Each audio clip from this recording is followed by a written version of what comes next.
అర్జునుడు క్షత్రియుడు, న్యాయం ధర్మం పాటించాల్సిన వాడు. తప్పు చేసిన వాడిని దండించడం క్షత్రియ ధర్మం.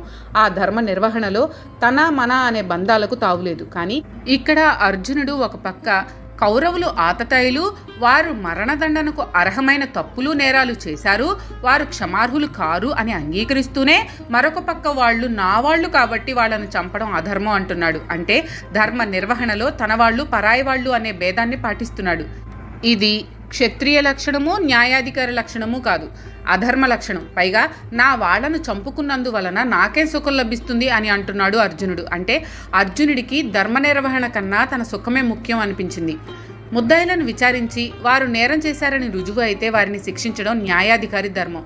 కానీ అదే న్యాయాధికారి తనకు సుఖం లాభం కలుగుతుందని కొంత ధనాన్ని లంచంగా తీసుకుని శిక్ష పడవలసిన ముద్దాయిని శిక్షించకుండా వదిలేస్తే ఎలా ఉంటుందో ఇది అలాగే.